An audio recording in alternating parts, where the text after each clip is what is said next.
Fundamental analysis series के तीसरे part में आपका स्वागत है। आज का टॉपिक है पीई रेशियो यानी कि प्राइस टू अर्निंग रेशियो। इसके फॉर्मूले की बात करें तो ये कुछ ऐसा होता है, PE ratio is equal to current share price divide by earning per share. बड़े बड़े लॉन्ग टर्म इन्वेस्टर्स बिना पीई रेशियो देखे कोई भी कंपनी में कभी भी इन्वेस्ट नहीं करते हैं, क्योंकि पीई रेशियो कंपनी का एक इंपॉर्टेंट फाइनेंशियल मैट्रिक है जिससे हमें यह पता चलता है कि कंपनी का शेयर प्राइस उसके अर्निंग के हिसाब से अच्छा है या बुरा है। सिंपल शब्दों में कहे तो पीई रेशियो हमें यह बताता है कि अगर हमें ये स्टॉक से सिर्फ 1 रुपया कमाना है तो हमें कितने पैसों का इन्वेस्टमेंट करना पड़ेगा। यानी कि जितना लो पीई उतना अच्छा होता है और जितना हाई पीई उतना ही बुरा होता है। लेकिन सिर्फ पीई को देख के हम डिसाइड नहीं कर सकते, बल्कि और भी फैक्टर को देखना जरूरी होता है। एक एग्जांपल लेके समझते हैं। अगर आपको एक शॉप खरीदना है इन्वेस्टमेंट पर्पस के लिए जिससे आप रेंटल इनकम कमा सको, और आपके पास दो चॉइसेस है, एक शॉप की वैल्यू है 10 लाख और दूसरी शॉप की वैल्यू है 15 लाख, तो इन्वेस्टमेंट के अमाउंट को सिर्फ देखा जाए तो आप 10 लाख वाली शॉप को खरीद लोगे। लेकिन अगर मैं कहूं कि 10 लाख वाली शॉप का रेंट 10,000 आएगा और 15 लाख वाली शॉप का रेंट 20,000 आएगा, तो अब आपकी चॉइस चेंज होकर 15 लाख वाली शॉप पे आ जाएगी। तो इसी तरह से सिर्फ पीई रेशियो को देख के हमें इन्वेस्ट नहीं करना चाहिए, हमें उसके दूसरे रेशियोज को और कंपनी के ग्रोथ को भी कंसीडर करना चाहिए।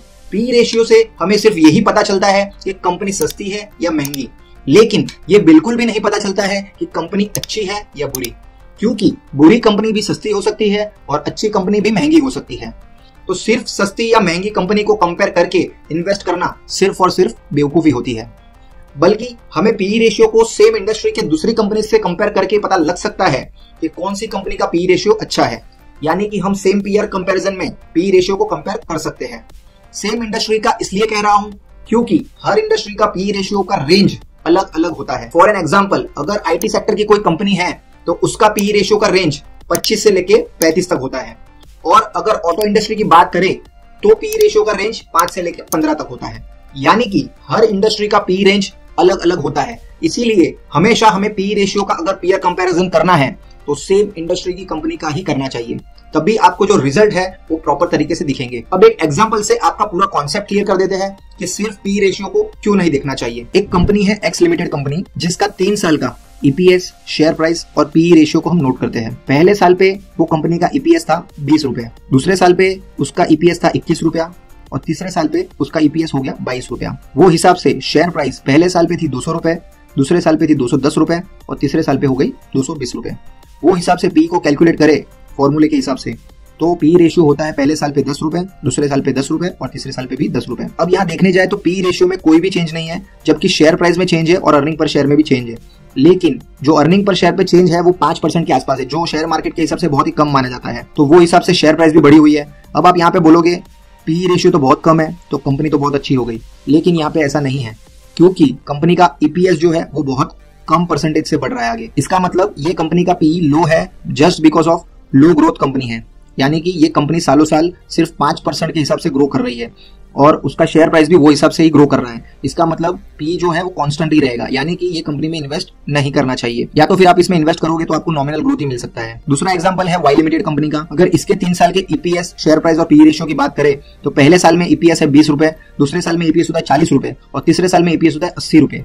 शेयर प्राइस की बात करें तो पहले साल में होता है 300 रुपए, दूसरे साल में होता है 1000 रुपए और तीसरे साल में होता है 3200 रुपए। और अगर पी रेशियो की बात करें तो फॉर्मूले के हिसाब से पहले साल पे होता है 15, दूसरे साल पे होता है 25 और तीसरे साल पे होता है 40।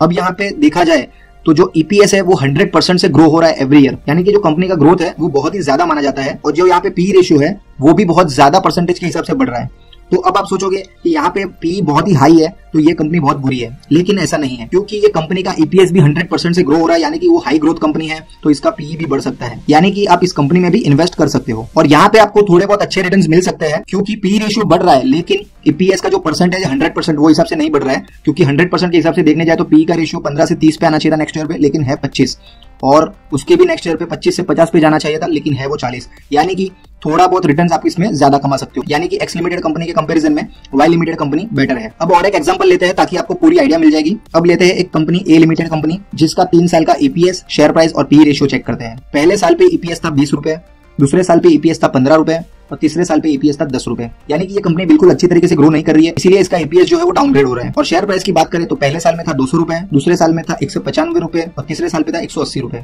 यानी कि इसका शेयर प्राइस भी गिरते जा रहा है। और पीई रेशियो की बात करें तो पीई रेशियो फॉर्मूले के हिसाब से कैलकुलेट करें तो पहले साल पे होता है 10 रुपए, दूसरे साल पे होता है 13 रुपए और तीसरे साल पे होता है 18 रुपए। अब आप देखोगे तो यहाँ पे पीई रेशियो बढ़ रहा है लेकिन अर्निंग पर शेयर घट रहा है और शेयर प्राइस भी घट रहा है। यानी कि ईपीएस घट रहा है लेकिन पीई रेशियो बढ़ रहा है। तो इसका सिंपल मतलब है कि this is not a good investment stock, क्योंकि पीई रेशियो बढ़ते जा रहा है लेकिन अर्निंग कंपनी की घटती जा रही है। यानी कि ये लो ग्रोथ कंपनी है बट हाई पीई कंपनी है।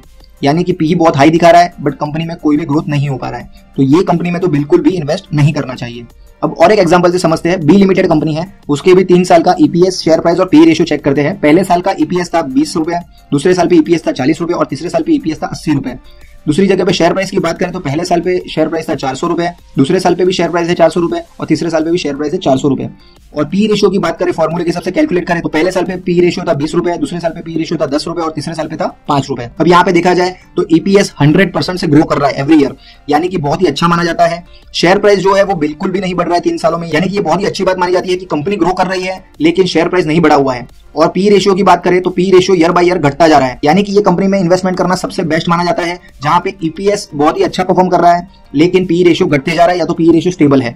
तो ऐसी कंपनियों में हमें इन्वेस्ट करना चाहिए जिसका ग्रोथ बहुत ज्यादा हो लेकिन पी रेशियो कम हो। तो यहाँ पे आप बैट लगा सकते हो और अच्छी कंपनी में इन्वेस्ट करके आप अच्छा ग्रोथ का फायदा उठा सकते हो ताकि आपको भी अच्छा रिटर्न मिल सके। ये चारों एग्जांपल को देख के हम क्या सीख सकते हैं, आइए जानते हैं। अगर कोई कंपनी का पी रेशियो हाई है और कंपनी का ग्रोथ भी बहुत हाई है तो वो कंपनी को एवरेज माना जाता है, यानी कि बहुत अच्छा भी नहीं बहुत बुरा भी नहीं, आपको थोड़ा बहुत रिटर्न्स देते रहेगी।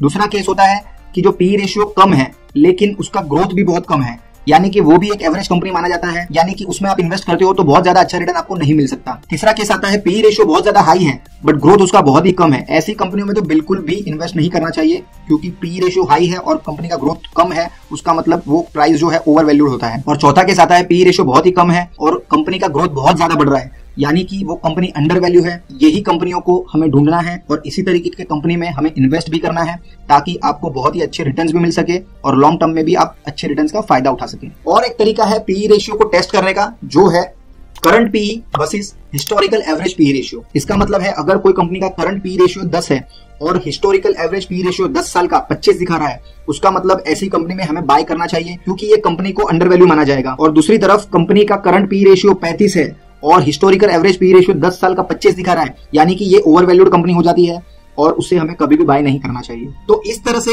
हमें कोई भी कंपनी में इन्वेस्ट करने से पहले उसके पी रेशियो के साथ साथ उसके ईपीएस ग्रोथ और हिस्टोरिकल पी रेशियो को भी चेक करना चाहिए। So always check P ratio, EPS and company growth before investing. Hope so आपको ये वीडियो अच्छा लगा होगा। अगर अच्छा लगा है तो लाइक करें, शेयर करें अपने फैमिली फ्रेंड्स को और चैनल को सब्सक्राइब करें ऐसे ही फाइनेंशियल वीडियोस को देखने के लिए। और अगर आपको कोई भी प्रकार का डाउट है तो कमेंट बॉक्स में कमेंट करके बताएं। धन्यवाद दोस्तों, मिलते हैं नेक्स्ट वैल्यूएबल वीडियो में।